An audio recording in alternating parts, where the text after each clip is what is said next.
Tasha's screams filled the sterile hospital room, sharp and desperate. Her knuckles turned white as she gripped the edges of the bed, her body racked with pain. Across from her stood Nurse Karen, arms crossed like a gatekeeper to some unspoken hierarchy. "Maybe if you'd taken better care of yourself, this wouldn't hurt so much," Karen said, her voice dripping with disdain. She leaned closer, her lips curling into a sneer. "Some people just aren't cut out for motherhood." The words hit Tasha like a slap. Her breath hitched, not from the contraction that tore through her abdomen, but from the weight of Karen's judgment. For a moment, she felt small, insignificant, like all the years of struggle had been for nothing. But then something inside her flared. Clenching her fists tighter, she bit back a retort, refusing to give Karen the satisfaction of seeing her break. Her mind drifted without warning, pulled back, to memories etched deep in her soul. Growing up poor in inner-city Chicago, Tasha remembered standing outside the school cafeteria, too embarrassed to ask for free lunch because kids teased her about wearing hand-me-down clothes. She remembered staying up late at night, poring over textbooks by dim light after long shifts at her second job. And she remembered the day she decided she'd become a pediatrician, not just for herself, but for every child who deserved someone who understood their struggles. But life hadn't made it easy. Scholarships were denied because of systemic biases.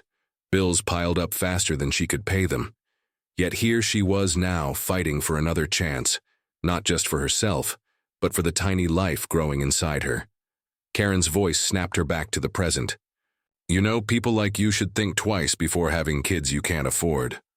"People like me," Tasha whispered, her voice trembling with anger and exhaustion. "What does that even mean?"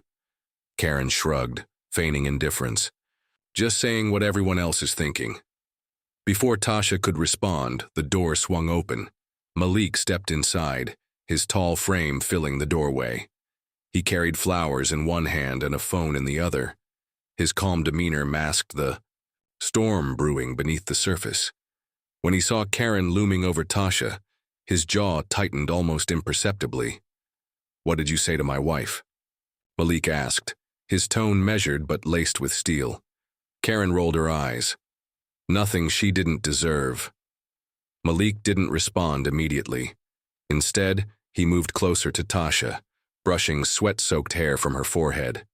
His touch grounded her, reminded her she wasn't alone. Then, subtly, he tapped a button on his phone, recording Karen's next words. "I'm serious," Karen continued, oblivious to the shift in energy. "If you can't handle basic responsibilities, maybe parenting isn't for you." Malik locked eyes with Karen, his gaze piercing. "I'll make sure your supervisor hears about this," Karen scoffed. "Go ahead, see if I care." But there was something in Malik's expression, a quiet promise, that sent a chill down Karen's spine. She glanced away quickly, uncomfortable, under his scrutiny.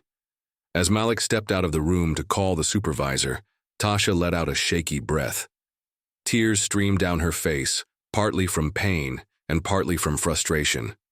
Why did it always feel like she had to fight twice as hard for half as much? When Malik returned moments later, he placed a reassuring hand on hers. "We're not letting them win," he murmured. "Not today." Tasha nodded weakly, drawing strength from his conviction. As the lights flickered faintly above them, the screen faded to black, leaving viewers with an ominous question. Who is Malik really? And what lengths will he go to protect his family? Malik stepped out of the hospital room, his jaw tight as he approached the nurse's station. Dr. Simmons stood there, flipping through a clipboard with an air of indifference. Malik cleared his throat and the doctor looked up, annoyance flickering across his face. "My fiancée has been in labor for hours," Malik began, keeping his voice steady. "She's clearly in pain, yet no one seems to be taking her seriously." "Doctor," Simmons sighed, setting the clipboard down. "We're doing our best here, sir. Maybe focus less on accusations and more on supporting your partner." "Supporting her?" Malik repeated, incredulous. "How am I supposed to support her when she's being treated like this? She came here for help, not judgment."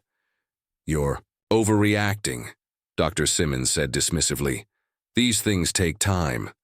Before Malik could respond, another nurse chimed in, her tone laced with thinly veiled disdain. Sometimes patients just need to manage their expectations better. Malik turned to her, his eyes narrowing. Manage their expectations? Are you saying my fiancée should expect poor treatment because of who she is? The nurse hesitated, glancing at Dr. Simmons before replying. I'm just saying, maybe if she'd prepared differently, things wouldn't be so complicated. The words hung heavy in the air, each syllable dripping with bias. Malik clenched his fists, forcing himself to stay composed. He knew what they were doing, subtly shifting blame onto Tasha, dismissing her struggles as personal failures rather than systemic neglect. Back in the room, Tasha strained to hear fragments of the argument outside. Her heart sank as she caught snippets of their conversation. Overreacting. Poor preparation.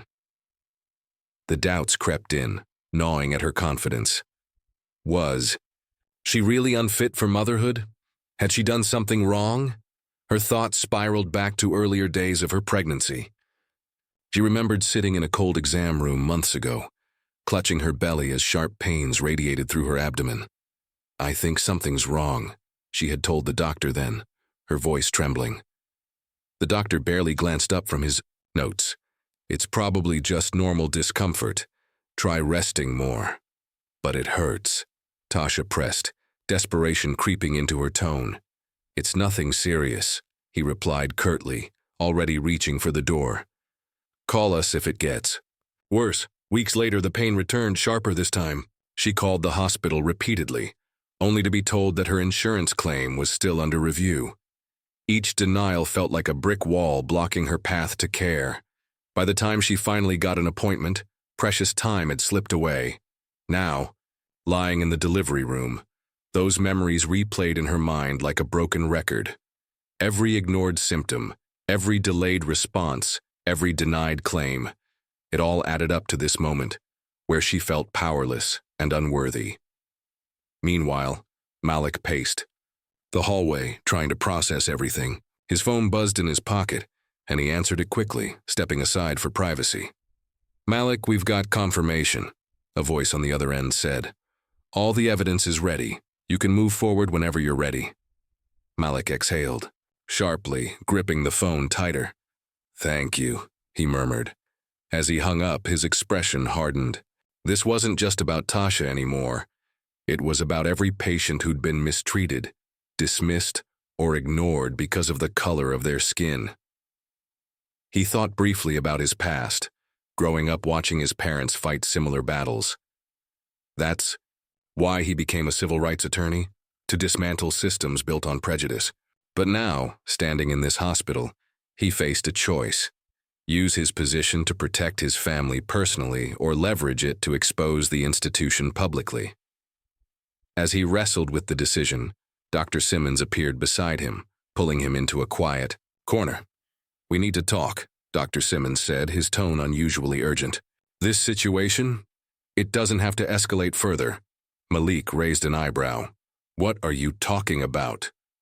Dr. Simmons hesitated, then lowered his voice.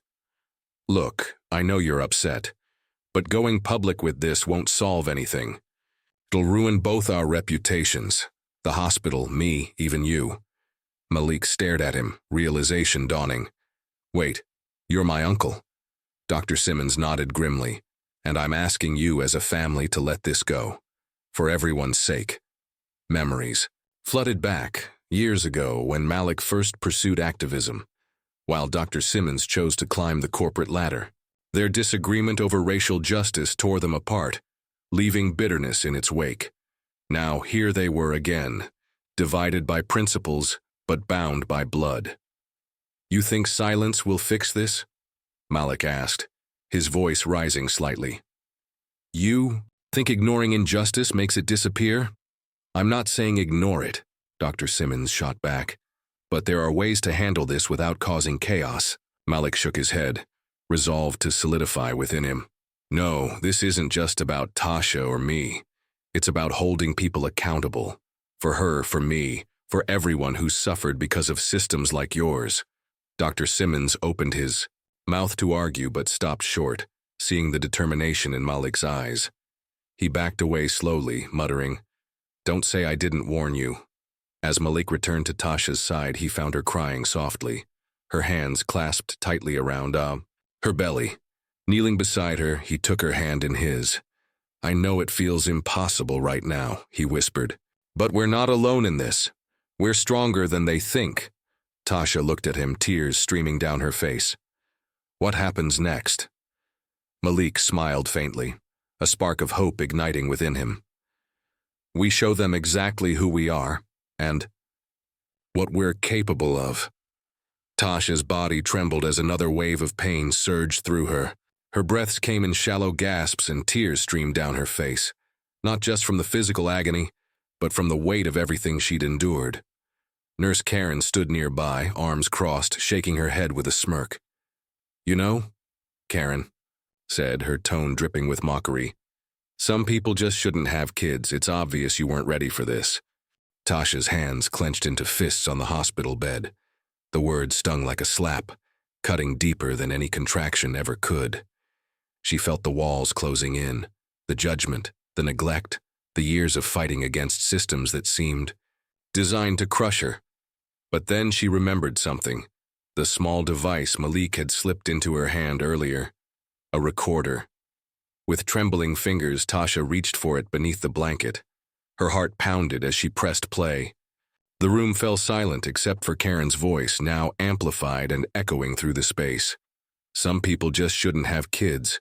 If you'd taken better care of yourself." The sound was sharp, undeniable.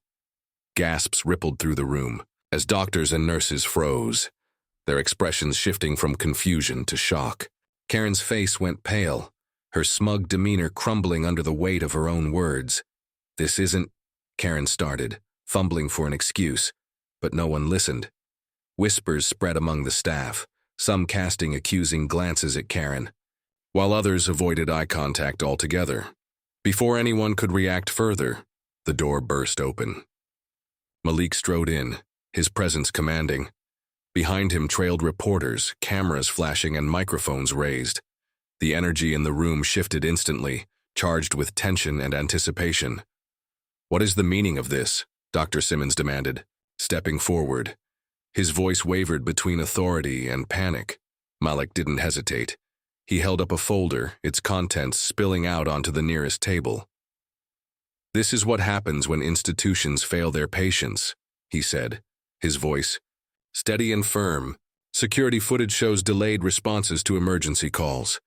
Internal emails reveal discriminatory policies targeting marginalized communities, and whistleblower testimonies confirm a pattern of systemic neglect."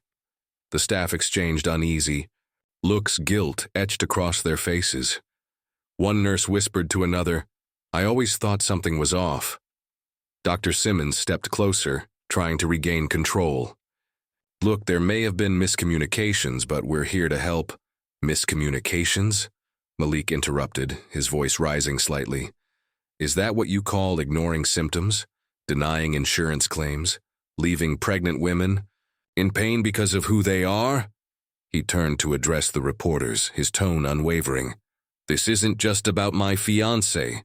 It's about every patient who has suffered silently in this system. Today, we expose the truth and demand accountability."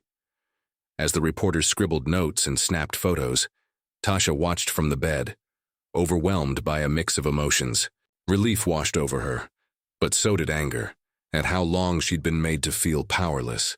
Yet amidst the chaos, something incredible happened. A sudden cry pierced the air, a baby's cry. Tasha gasped, clutching her abdomen as the final stages of labor took hold. Nurses rushed to assist her, momentarily distracted from the unfolding drama. Minutes later, a tiny, wriggling bundle was placed in her arms. "She's perfect," one of the nurses murmured in awe of her voice. Tasha stared at her newborn daughter, tears streaming down her cheeks once more. But this time, they were tears of joy. Against all odds, her baby had arrived healthy and strong. In that moment, Tasha felt a surge of resilience unlike anything she'd ever known. This wasn't just a child. It was a symbol of hope, A reminder that even in the darkest times, life finds a way to triumph. Malik approached the bedside, his eyes glistening.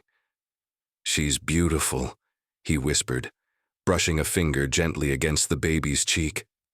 Tasha nodded, her voice soft but filled with determination. "She's going to grow up in a world where she doesn't have to fight the same battles we did."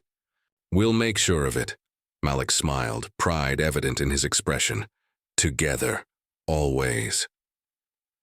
In the corner of the room, Dr. Simmons lingered, watching the scene unfold. For the first time, he looked uncertain, shaken not only by the exposure of the hospital's failures, but also by the realization that change was inevitable. As the reporters filed out, promising to broadcast the story nationwide, Dr. Simmons quietly approached Malik. "I never wanted it to be like this," he admitted, his voice low. "But maybe it's time for things to change." Malik studied him for a long moment before nodding slowly. "It's past time." As the room settled into a quiet calm, Tasha cradled her daughter close, whispering promises of strength and love. Outside, headlines began to spread. Local hospital exposed for systemic racism. The case sparked outrage and action across the country. For Tasha and Malik, it wasn't just about justice or vindication. It was about proving that resilience could overcome prejudice, that authenticity could dismantle stereotypes, and that love could ignite transformation. Their journey wasn't over, but together, they had already begun to reshape the future. For themselves, for their daughter, and for countless others who deserved better. The morning after the hospital exposé, headlines dominated every news outlet. Reporters dissected the scandal with fervor, detailing how the once revered institution had crumbled under scrutiny. Nurses and administrators were fired, their actions labeled as part of a deeply entrenched culture of neglect. Policy reforms were announced. Mandatory bias training, transparent grievance systems, and community oversight boards. Even the hospital's CEO issued a public apology, promising to rebuild trust. Karen sat in a small office, her hands trembling, as she read one of the articles aloud. "Nurse Karen was dismissed for discriminatory behavior," she muttered bitterly. Her voice cracked as she added, "I was just doing my job." Across from her, an HR representative sighed. "Your actions went beyond your job description, Karen. You violated policies and harmed patients. We have no choice but to terminate your employment." Tears welled up in Karen's eyes, but they weren't enough to sway anyone. As she packed her belongings into a cardboard box, whispers followed her down the hallway. Some nurses avoided her gaze entirely, while others started with quiet satisfaction. By the time she walked out the front doors, cameras captured her exit. A woman humiliated, her career over. It wasn't just punishment, it was a lesson for anyone who thought prejudice could go unchecked. Meanwhile, Tasha sat in her living room, days later, holding her newborn daughter close. The baby slept peacefully in her arms, oblivious to the storm that had surrounded her arrival. Sunlight streamed through the window, casting golden beams across the room. For the first time in weeks, Tasha felt calm. She leaned back against the couch, closing her eyes as memories flooded her mind. The pain of labor, the sting of Karen's words, the weight of systemic neglect. It all felt like a distant nightmare now. But instead of bitterness, Tasha found clarity. She realized something profound. She hadn't broken under the pressure. If anything, she'd grown stronger. Her thoughts drifted to her childhood dreams of becoming a pediatrician. Life had thrown obstacles at every turn, forcing her to put those aspirations aside. Yet here she was now, staring at the tiny face of her daughter, feeling inspired again. "She deserves better," Tasha whispered to herself, brushing a finger gently over her baby's cheek. "And so do all the other kids out there." Later, that evening, Malik joined her on the couch, his expression thoughtful. He reached for her hand, giving it a gentle squeeze. "How are you feeling?" he asked softly. "Like I can breathe again," Tasha replied, smiling faintly. "But also, like I need to do more. This isn't just about us anymore, Malik. It's about making sure no one else has to go through what we did." Malik nodded, understanding exactly what she meant. He hesitated for a moment before speaking. "Dr. Simmons called me today. He wants to meet to talk about working together on nationwide healthcare reform." Tasha raised an eyebrow, surprised. "You're actually considering it?" "I am," Malik admitted. "Holding people accountable is important, but so is healing old wounds. If we want real change, we need allies, even ones we don't fully trust yet." Tasha considered this, then smiled. "Then you should do it. Just promise me you won't let him off easy." Malik chuckled, relief washing over him. "Deal." As the days turned into weeks, Tasha began researching colleges and scholarship programs. She enrolled in online classes, determined to rekindle her dream of becoming a pediatrician. Every late-night study session reminded her of why she started this journey in the first place: to help others, especially those who felt invisible in a system stacked against them. One afternoon, Malik returned home with a newspaper clipping in hand. On the front page was an article about the hospital reforms sparked by their case. Below it was a smaller headline: "Premature baby born healthy after mother endures neglect." "Look at this," Malik said, showing Tasha the paper. "They're calling her a miracle baby." Tasha laughed softly, cradling her daughter. "She is a miracle. After everything we went through, she came into this world perfectly healthy. It's like she's telling us not to give up." Malik knelt beside her, gazing at the baby with pride. "Do you know what I see when I look at her? A fighter, someone who's going to grow up and change the world." Tasha kissed her daughter's forehead, tears welling up in her eyes. "That makes two of us." As the sun set outside, painting the sky in hues of orange and pink, the couple sat together, wrapped in a cocoon of hope. They knew the road ahead wouldn't be easy. Fighting injustice never was. But they also knew they weren't alone. Their story had inspired countless others to speak out, to demand better, to believe in the power of resilience and authenticity. In the final moments, a narrator's voice echoed, soft but powerful. "Resilience isn't about never falling. It's about rising each time you do. Empowerment comes not from denying pain, but from using it to fuel change. And accountability reminds us that silence protects no one. Together, we can dismantle barriers, uplift voices, and build a future where everyone belongs." The screen faded to black, leaving viewers with a universal call to action. Speak up, stand together, create change.